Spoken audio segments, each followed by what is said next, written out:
If you want to sell online courses, you have two options. Number one is selling a course around a topic nobody else talked about before.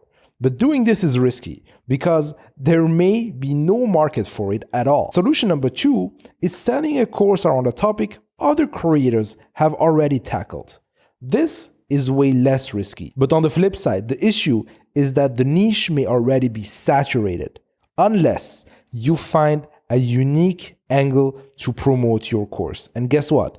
This is exactly what we are going to tackle on today's episode of Build Your Thing. I'm Matt Giaro, and I'm the host of Build Your Thing, the podcast where we help content creators find their unique creative voice, monetize their work, and build their tribe of loyal fans.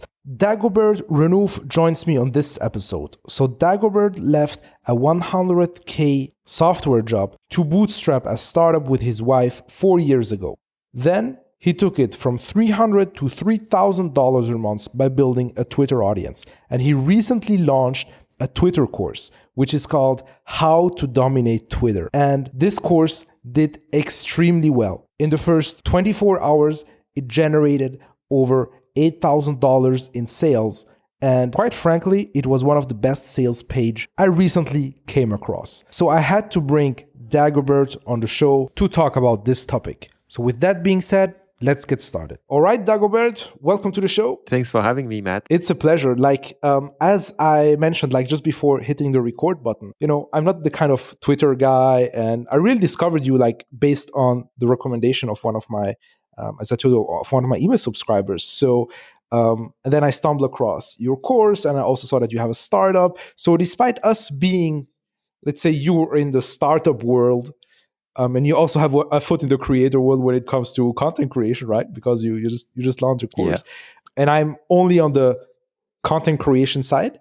I really found that you have very, very interesting things going on. So before digging deeper into all the good stuff, could you tell us a little bit more about who you are and what you're actually doing? Okay, so the main thing about me is that my wife and I built a startup more than 4 years ago.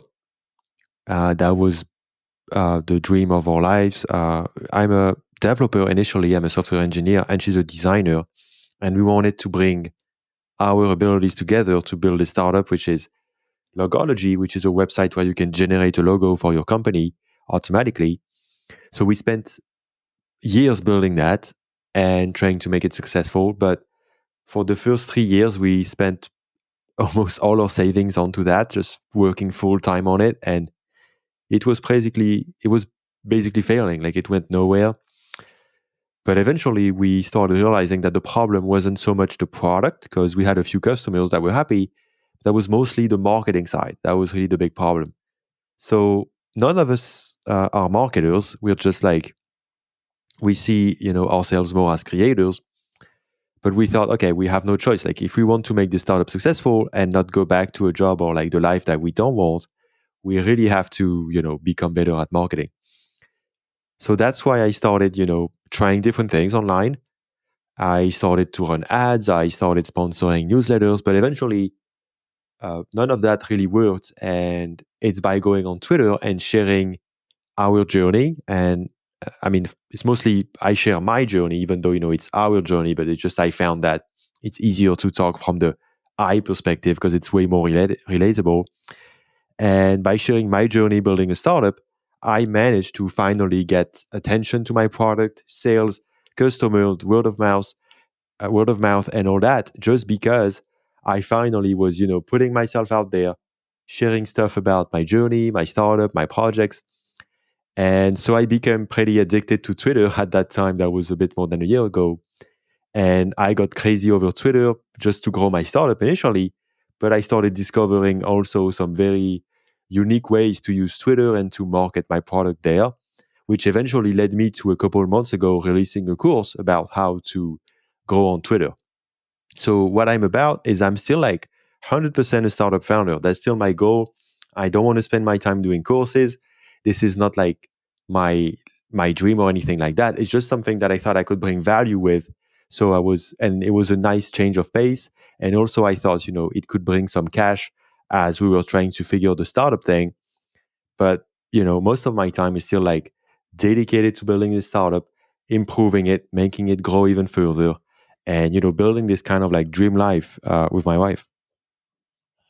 This is very, very interesting. So before digging deeper into the into the course side of things, I really wanted to hone in on the specific aspect or the specific thing that you shared here, is that, like, you just started using Twitter and not really talking about your startup, right? So, which is like all about creating logos. So you didn't start about talking about, okay, how to build a logo. Here are the 3 tips that you should uh, you know if you want to create a logo and that kind of stuff, right? So you just started talking about your journey, and this is kind of weird. So you just start, let's say I want to increase, let's say, the exposure of my startup, which is all about logos. So it doesn't really make a lot of sense for me just to talk about my journey, but it's like you just hit the goal with another perspective. So can you share us a little bit more what the process actually looked like? Yeah, so at the beginning, I actually started by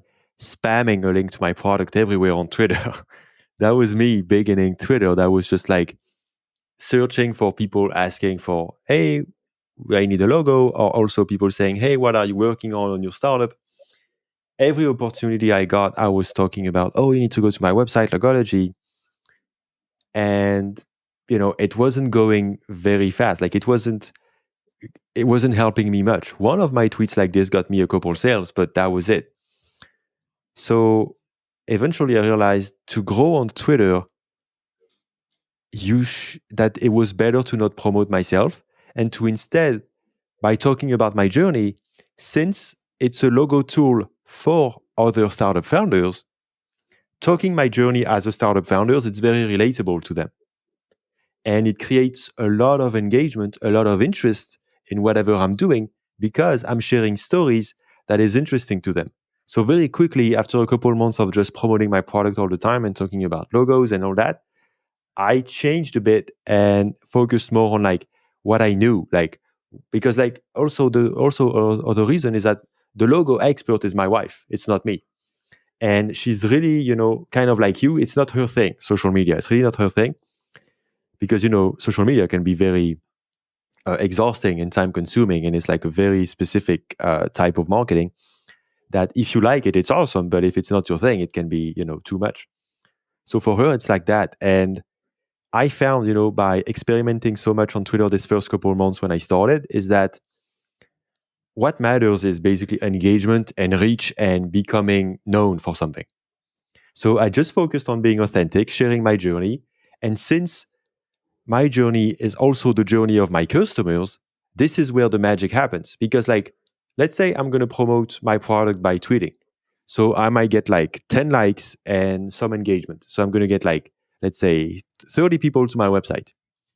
And I'm not going to get much followers, so I'm not going to grow. So my audience isn't going to grow. But if on the other end, what I'm doing is I talk about my story, make engaging stories, tell a story that's inspiring my target audience, then I get 10 times or 100 times more engagement, 100 times more followers, way more people who check out my product, even though I don't talk about it directly. So basically, instead of like having 10% of a very low engagement tweet get traffic to my website, I get super huge engagement tweets, and then only 1% of them check in my website because they're curious, they want to know me, all that. But that's actually 10 times more people in the end because I got so much volume that just the curiosity aspect and people relating to me, makes up for not being highly targeting with the content. I love this. It's a really, really smart strategy. So now comes the question: how did you came up with this idea? So that's just like experience. That's just me trying to promote my product and seeing I was going nowhere. So I mean, I could see it was slow, and then I started tweeting because I think my first viral tweet was when I shared a screenshot of a customer on my live chat. Not a customer, but someone who was on my website and who basically said, "Hey, I just stole one of your logos. What are you going to do about it?" Like some huge asshole. And it pissed me off so much that I shared it on Twitter. And I saw the reaction. I saw how it connected emotionally with people. I saw how all the other startup founders on Twitter started rooting for me, feeling sorry, feeling like empathy and connections. I got tons of followers, I got tons of goodwill. And I realized at that point, okay, sure, I never had that when I promoted my logos. It never happened, like, because it's not the same emotion. So I realized, okay, most important thing is the emotion. That's how you get engagement. That's how you get traction. And actually, even when I tweeted that, I sold a logo because somebody, discovered my product because of this tweet and he bought a logo. So it made me realize, okay, it's better to connect emotionally because then, well, people trust you. They are interested in you. They are curious about you. And since it's people in my target market, then they can just, whenever they need my product, they're going to think of me because they trust me and they know a bit about me from the tweets. And that's really the key that I learned. And then I decided to go all in on that. And I almost never talk directly about my product. Even now, with like more than 50K followers, I don't even do it because it's not the most effective way to get people to buy it. I can talk about it once in a while, when there's an important thing, like a big milestone or like a big new feature or like a big thing, like once a month or like twice a month or so, but not every day. Like it's not the main content that I do. That makes a lot of sense. So really, like, emotion is really the pillar, and like I really like the fact how you the memes that you're using on your account. So like this also adds another touch. Let's say people are going to look at it and then they're maybe going to smile, or maybe, and then like again it makes them feel good, and then they actually associate your account and your content with positive things and with emotions. So this is very, very smart. Yeah, thank you. The thing with the memes that I wanted to say is that um, it came from the same thing. It came from focusing only on engagement. I Mhm. wasn't trying to sell. I was like, I'm going to focus on engagement and the sales are going to come. And the memes is like, at first it was just for fun because I needed to find, because I was taking Twitter seriously and I needed to find content every day. And it was tough at the beginning. So I started experimenting with memes, because it's kind of natural for me because I'm the guy at parties that always makes jokes. Like I always make jokes all the time. So memes came pretty natural for me. So I started doing them. For the first month, didn't go very far, but then eventually got a first viral meme.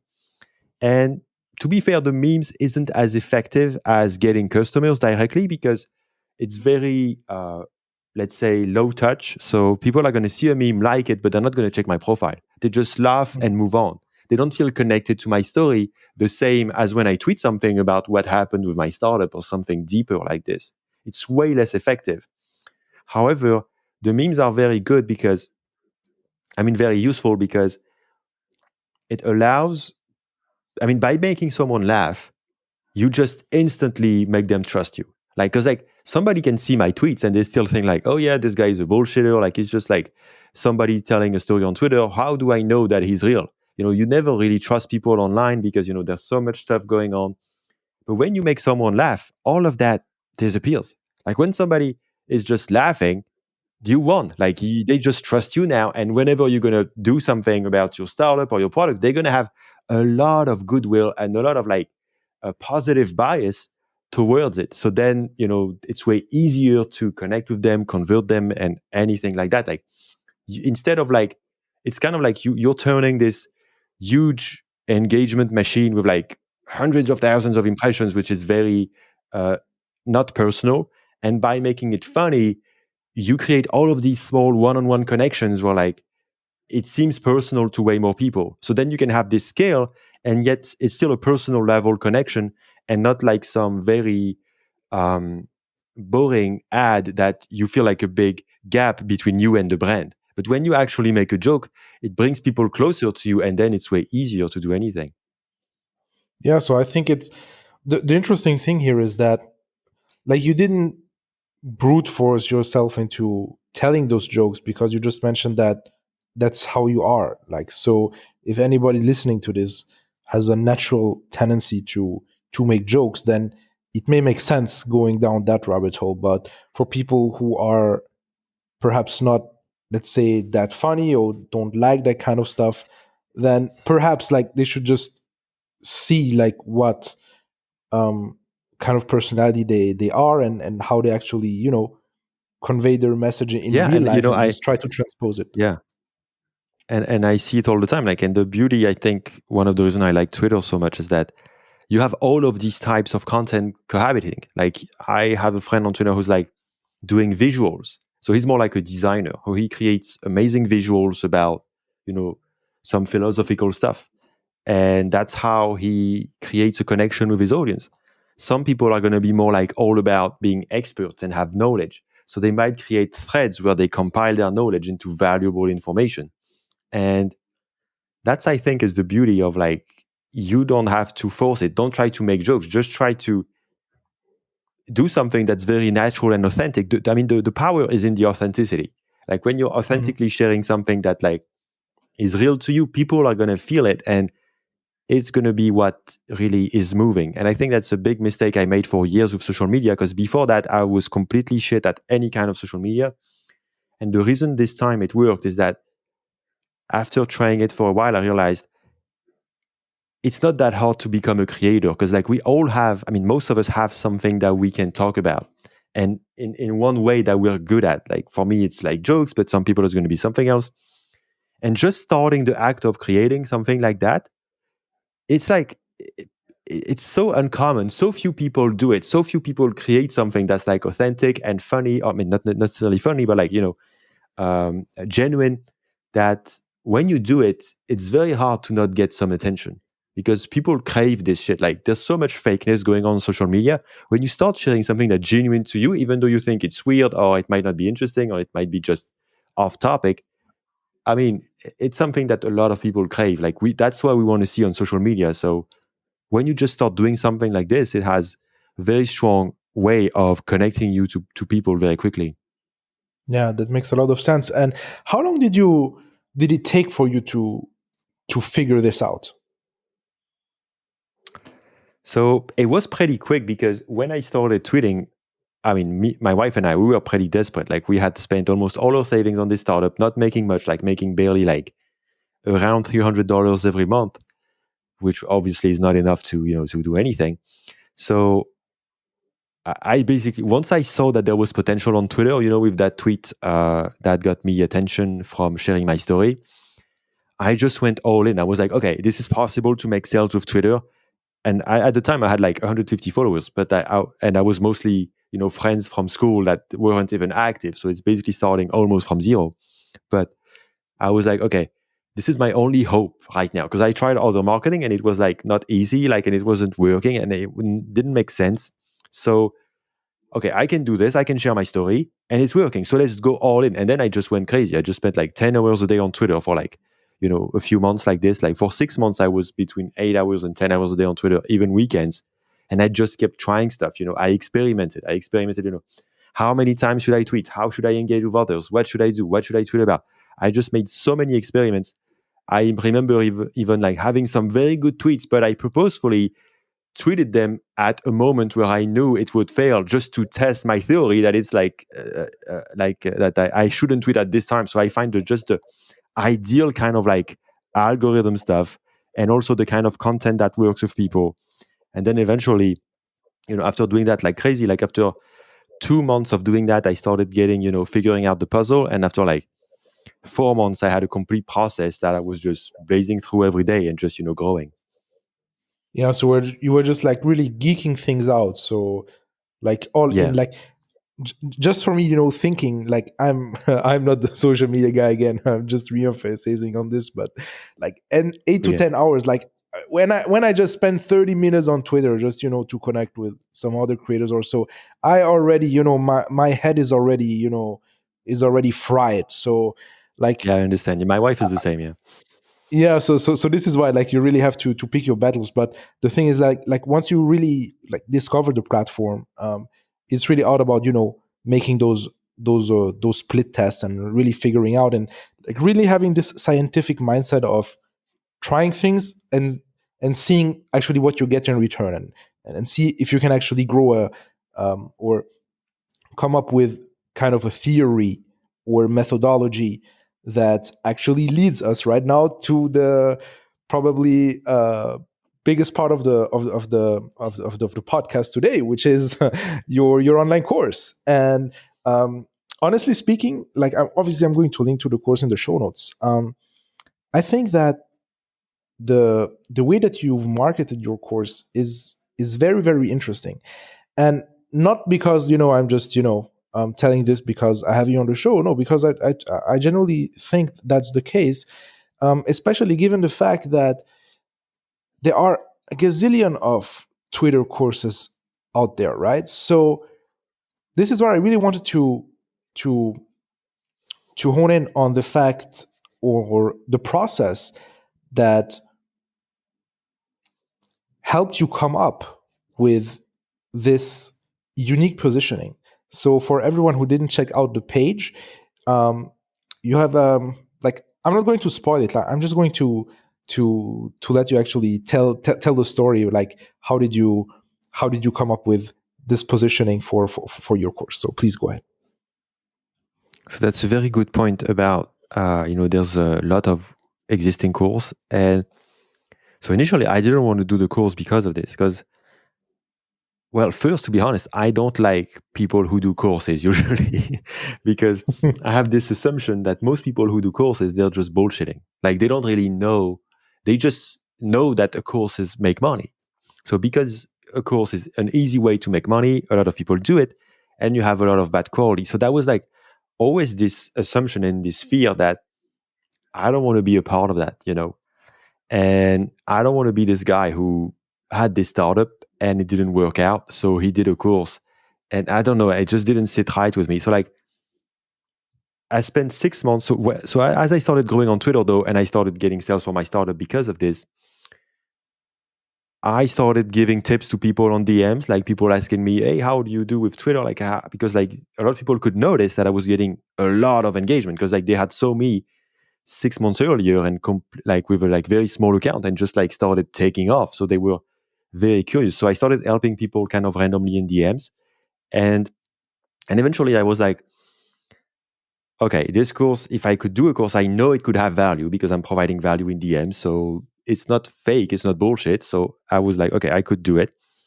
And then also I also had this thing about, okay, this has potential. So I wanted to do it. But then I stumbled upon this problem of like, there are so many courses, like, and some making insane amounts of money, some who made like 200K in the first year. Basically a lot of course from big names like Daniel Vassallo or Arvid Karl, who are like big names in the startup uh, Twitter. And I remember when I started going to communities and asking people, what their main questions were about Twitter, so I could kind of like prepare the outline of my course. A bunch of people said, "What's the point of doing a course? There's this course that already exists." So I was like feeling a lot like, okay, it's not going to work. Like it was very scary. But then as I spoke to more people, I saw that first I had kind of like unique insights into it, because the way I approach the thing, both strategically and authentically, was pretty new. Because usually people either do one or the other. Either it's like, oh, you need to be authentic, but then you forget about growth, or it's all about growth, but you're full of like hacky tactics that are not really helping you connect with people strongly. So I was right in the middle, and I thought, okay, this is interesting. This is worth talking about, and also about the positioning. So if you've seen my memes and my tweets, I can have a very dark and brutal humor. And I thought, okay, my style is pretty aggressive. Like the course is called Dominate Twitter, because of this. But it's also funny. And so the thing is, in the startup world, a lot of people, they're not very creative, and they don't have like a crazy positioning. And also they don't like to take risk. So even though I had a lot of competition, none of them had a very strong positioning.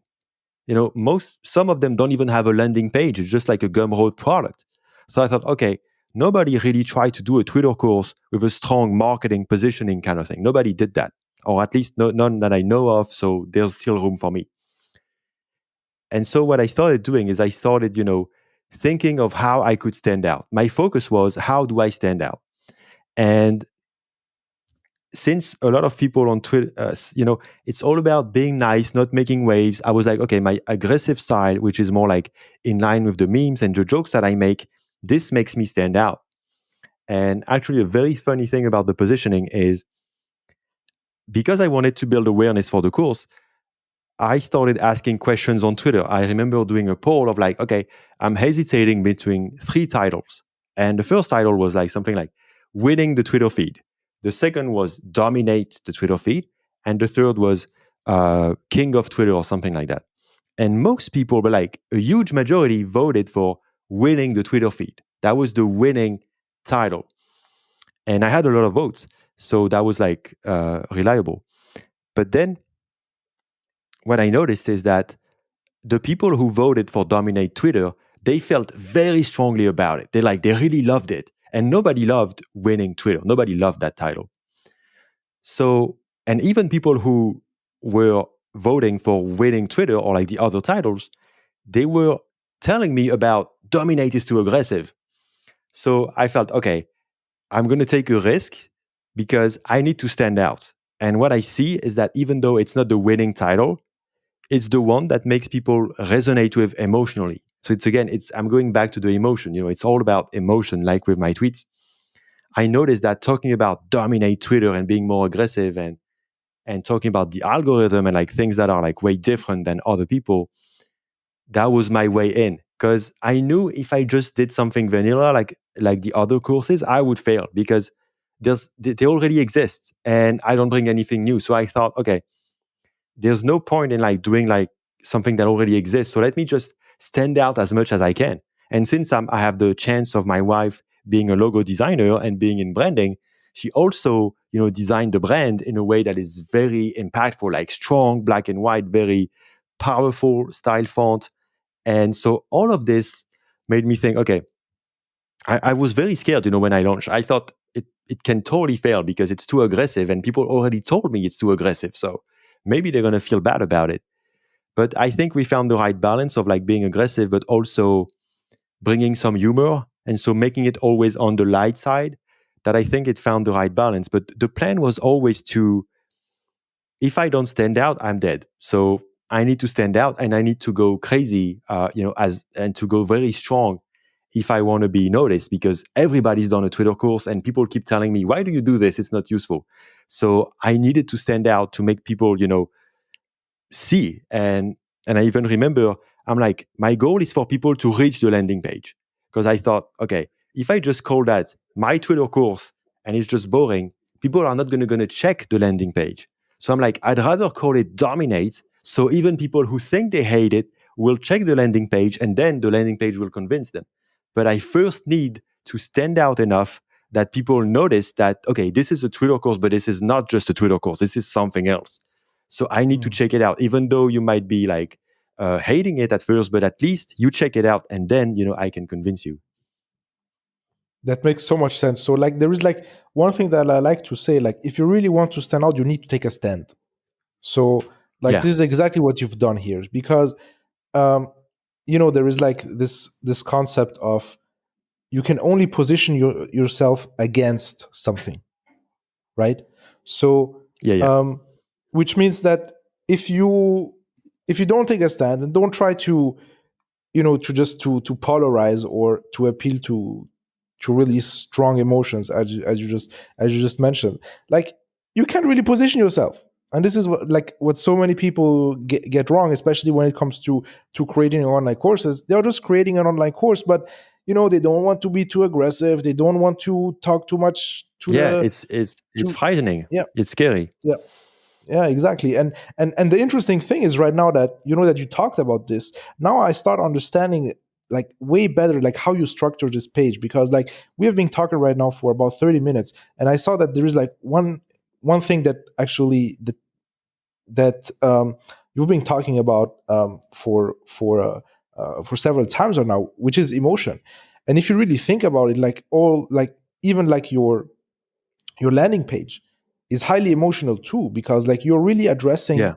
insecurities. So perhaps you can walk us behind like the thought process when it comes to setting up your emotional sales page. Yeah. No, but you're definitely right. It's because like that's how I write tweets. That's how I do memes. It's all about empathy with emotion and really pushing it. And for example, for my landing page, I remember when I decided to do the course, when I was like, okay, I'm going to do the course, I didn't have the course, but I was already working on the landing page because I thought, okay, I need a way to sell it. So I was already thinking, I had wrote, I think, 4 versions of the landing page before I started recording or doing the course, because I was already thinking, okay, this is only going to be successful if I can find the right, emotions to play. And for me, it was all about connecting with other people on Twitter, like doing, monitoring what people were complaining about Twitter. And the main things were, oh, I'm frustrated because this algorithm thing, I don't understand it, and my tweets are not visible, and it's shitty because some people with stupid tweets, they get a stupid cat video, but they get millions of likes, and I have an amazing tweet and nobody cares. That's so unfair. All of that pain and emotion of Twitter, I started really looking at that on different tweets and on my own emotion of starting on Twitter, connecting it to my own experience. And I was like, okay, I'm going to really put myself in that position of like the pain of Twitter. What's the pain? What's the pain? And the pain is the algorithm. It's feeling invisible. It's feeling like shit because you see other people, succeed and you're not, even though you think like you're better than them. Like all these strong emotions that we have it's actually on many social media, but especially on Twitter. And so the first part of the page, which is like pretty already long, it's only that. It's only like, um, you suck at Twitter, you're in pain. No, like the orders, like you, like Twitter is making you feel pain, and then I just push on the pain, like saying, yeah, you completely fail. You have 0 likes, 0 engagement. People make fun of you, like really pushing it. Even add a meme that's showing like somebody failing, like by tweeting every day but not getting any success. And then starting to show them, like once I'm really big on that emotion, I wanted like a relief. And so the relief was, but it's not your fault. It's not you, it's the Twitter algorithm. That's the key to the page. The key to the page is like really focus on the pain.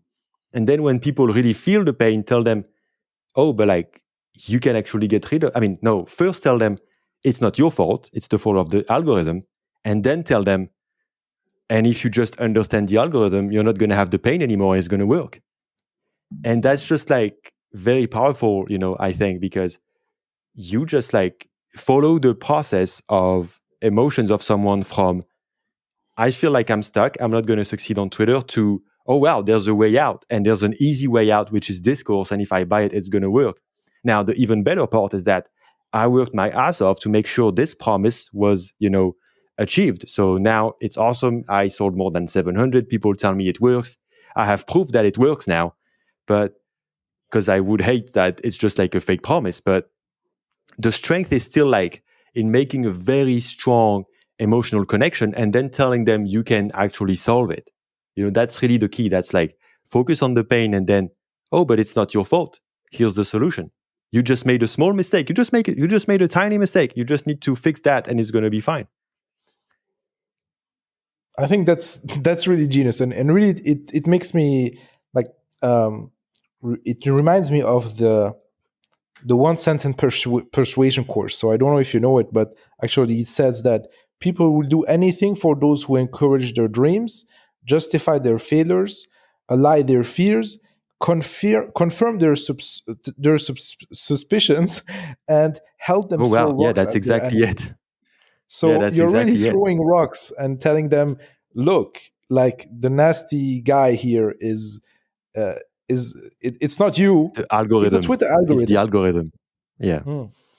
And the interesting thing is, like, when it comes to the algorithm, like, it has this part of mystery, right? So nobody, Yeah, yeah, like, yeah. we don't know like what the algorithm really is. And right now, like, you're just stepping in and telling them, well, I may not have coded the algorithm, but I know how it works.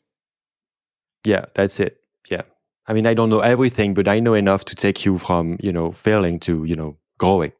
And that's like the key. That's like, because I experimented so much, I noticed that was my strength when I was DMing people with tips, is that a lot of people told me, even people with huge accounts told me, holy shit, you know the algorithm better than anyone. Like you're just like someone told me, like I put it on my landing page actually, but that was to me like a big sign that, okay, this is like the algorithm is the thing that fascinates people, and I have a unique value proposition to offer with that. So that's why I went all in on the algorithm. And actually, the title of the landing page is different now. The title is like about how Twitter can help grow your startup. So it's more focused on benefits.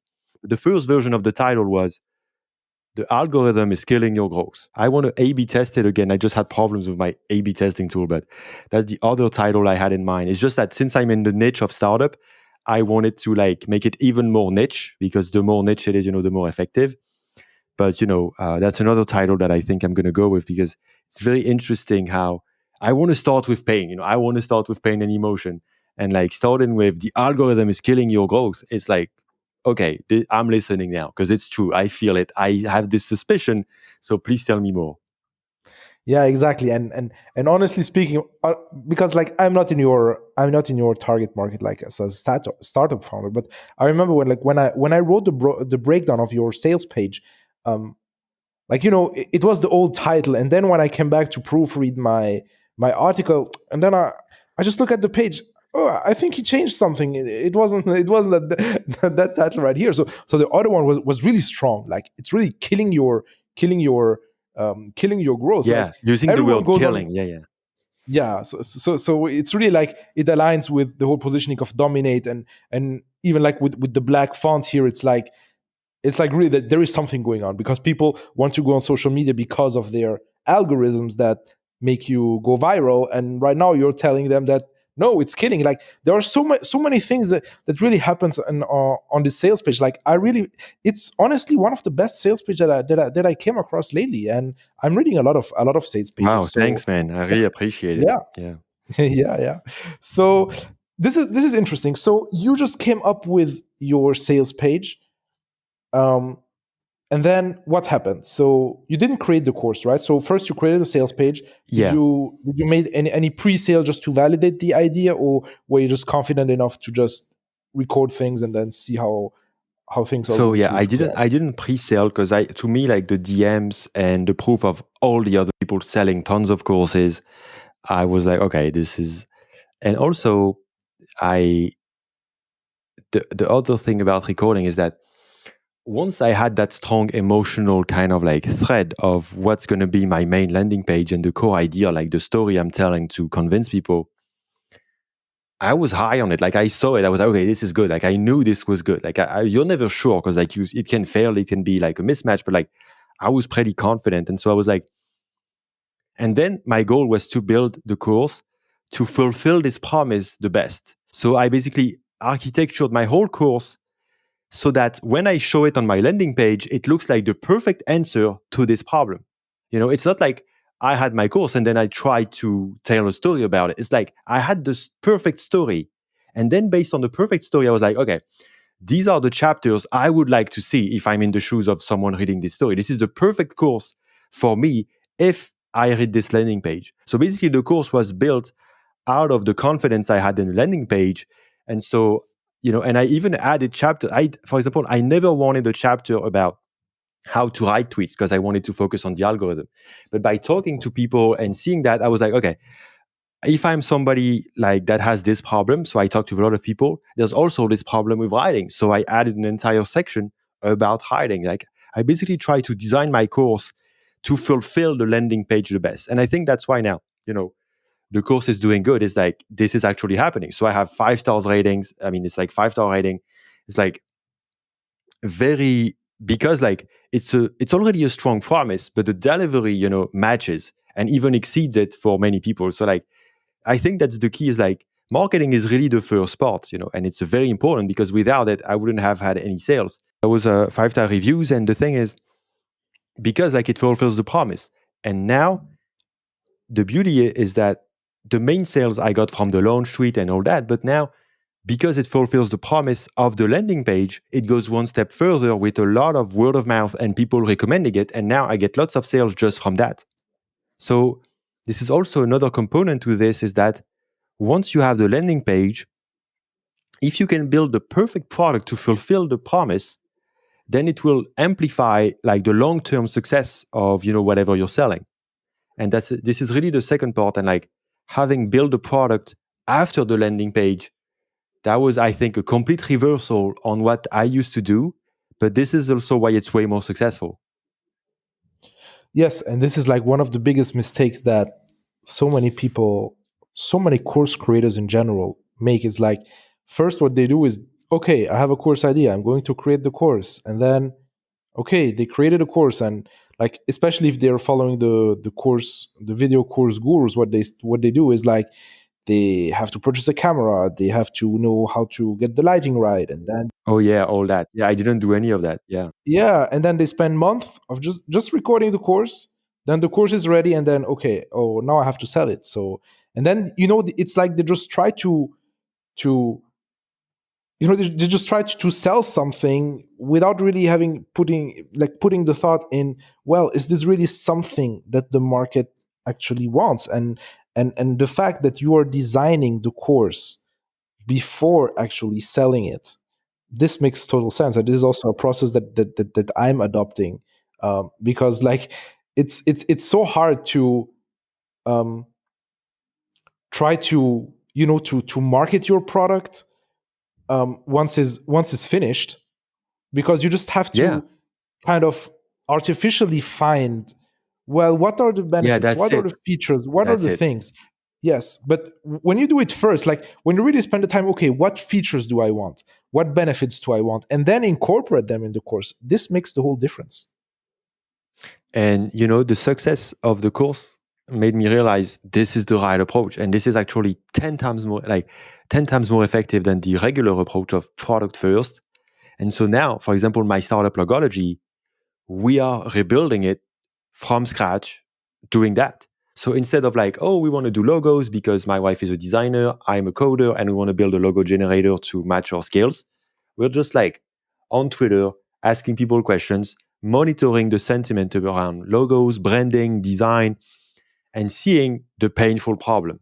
And then I'm going to try to make a landing page. And if I can find a landing page, that's equally as powerful as the dominate Twitter one, with like very strong pains, and I think I'm finding something, so I'm very happy, then I'm going to build a product to fulfill that promise. And I think the product will be, well, maybe not as successful as the course, because the course is like, it's so easy to buy a course because you can just buy it anytime. You don't need the specific timing. Like, it's very easy to sell a course, but at least make my startup something like 3 times more successful than it is, because there's a strong promise and a perfect delivery of that promise, which is a complete reversal and a complete change in what most people do and why most people fail. Because as you said, you start with the product and then you try to find some kind of like not really consistent and not really genuine reasons to make people buy it. So since the most important is like to convince people to buy it, if you start with that first, then you win bigger. Yeah, that's that's so true. And um, perhaps we could dive a little bit dig a little bit deeper into the how you do market research on Twitter. So, are you just monitoring what people, let's say, reply to your tweets, or are you obviously having private conversation? But perhaps private conversation could be easy when you already have, let's say, an account with a lot of followers. So, perhaps can you walk us through a beginner friendly strategy with for Okay. someone who doesn't have a lot of followers, and yeah, and how you do it today with having actually the leverage that you have. Okay. So the first thing I want to say before diving into that is the key insight, even more important and more behind this, is if you go on Twitter with like, oh, or like any social platform, and you're like, I have my product idea and now I need to find people for it, it's less optimal that if you go to Twitter without any product idea and just spontaneously connect and start building some engagement, a tiny audience, a couple hundred followers, a couple thousand followers over a couple months, and connect with people you genuinely care about, about topics that you spontaneously care about. And then you start doing this. Because by doing this, then you will go naturally towards the way that is going to be, the most consistent with you and the most authentic. And because it's authentic, you'll have a way easier time finding a powerful message, powerful ideas, and doing something that can really hit people, when you announce it and when you talk about it. So I really think like that's the even deeper than like the strategy to like talk to people and get insights. It's about how you approach it from the perspective of somebody who doesn't have any fixed outcome. For example, for logology right now, I'm not trying to think about logos. I'm just thinking general design problems. So it's just like one industry about design. Design Mhm. for startups. That's the only boundaries that we set at the beginning about my audience and also startup founders and all that. And then from that, we're going to ask questions. But if you go in with like, oh, I need to ask questions about a logo generator that does this and that, like you're already limiting yourself to maybe an idea with more potential, a sibling idea that has more potential in the same audience. So, that's why I wanted to say that first. Perfect. So it's really like um, starting with kind of a target market, and then Yeah, more just like an industry based on the yes, topics that you care about, on the topics that you perfect. want to talk about and that you want to help people with. Yeah, that's really the starting point. Okay, Um, perfect, perfect. and then once you have that, so then the beginner strategy, I think, if you don't have many followers, is just I would start with monitoring. You can do Twitter. Reddit is also very good at monitoring. So you look at for subreddits which are basically the Reddit communities about the different industries that you're about, and you can see very quickly the problems that people have often. You can, if you monitor it, you look at the conversations, you also look at the replies and the comments that people make. You can see that there's usually something that's going to come up. For example, for me, like on my logo business, I can see that the main problem isn't really logos. It's going to be more like, how do I design my startup? Like, how do I do design for anything, like my website, my social media post, my business cards. Like it's Mhm. all of these things that are creating a lot of pain and suffering. It's not so much the logo. So that's what I'm finding out now by monitoring. Yeah. So if you're beginning, I would just focus on monitoring, because anyway, if you don't have people following you, I mean, you can ask your questions, but very few people are going to answer. Although on Twitter, you have something interesting is that when you do a poll, you have the poll feature where you can ask a question, give a couple of choices, and people can vote. You're going to get a big boost in visibility. So if you only have like a couple active followers, it might be enough to get a couple dozen votes on a question, which can be already helpful in like determining this kind of stuff, even though like a closed question is not going to be as helpful. But yeah, I would focus on like looking where people have pain, looking where people have problems. Um, And then how I do it now with a bigger account, well, now it's way easier. Like I have so many people who I know. I already have customers on my startup, so I can just ask my customers, if they have a deeper problem than just the logo. Um, on Twitter, I can just ask a question and I'm going to get hundreds of responses. So obviously, this is a huge advantage to building an audience, is that then you have this kind of like big opportunity of like, you can just uh, go fish for ideas, like ask people, hey, what problem do you have with that? Like, and also focus on the problem. Don't focus on the idea. Don't ask people what's your idea. Ask people what's your pain, what's your problem. And then you Mm. can write the landing page about the pain, and then you will find the best idea to solve that pain. But really focus on the pain and asking them either directly through DMs. You can also do like, whether you have a big account or small, you can also find people who you have built a small relationship with and who are in this target market and ask them about their problems directly, because you usually don't need to ask a million people. You don't need like, if you have like 20 people, you basically have everything. Like if you have 20 people answering about their pain, like in depth, you're going to have enough information to build something. Yeah, that's very very powerful. When it comes to like, there is I think a little catch when it comes to monitoring. So you just mentioned previously that you have been asking people, well, how should I name my course? And you just saw like what people said wasn't really like the best thing to pick. So how do you actually differentiate between what people say, let's say the problem that they really have, and the thing that they are really willing to pay for? So I think that's going back to the pain thing. Like if you ask people, uh, what's your product idea? That's something that you shouldn't rely on, because it's just an idea. It doesn't mean that they want to pay for it. Like, it has so many variables. But if you ask, like, what's, a big pain in your life related to design of your startup, what they're going to tell you, this is going to be a real thing. So that's why, and that's the same with Twitter. What's the pain with Twitter? And you can, like, when people talk about their pains, I feel like you cannot make a mistake. Like, you cannot make a mistake with the pain. And it's not the product, it's just the pain at this stage.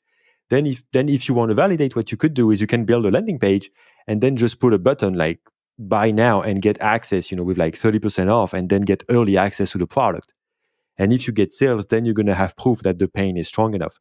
But I feel like overall, when you focus on emotions, it's way easier to not make that mistake. Because if you just ask people, oh, what's a good idea? They're just going to tell you something, out of their hat. They're going to be like, oh yeah, that would be a good idea. That would be cool. I would like that. But it's not strong. But when you're like in pain, in like somebody who's like, oh, I struggle with this. I hate this. I hate my life because of this. Then, like, if you bring them a medicine for that pain, you're likely that they're going to be happy. Then you just need to, do the right positioning and offer. But like, if there's pain, there's money, basically, I think. Awesome.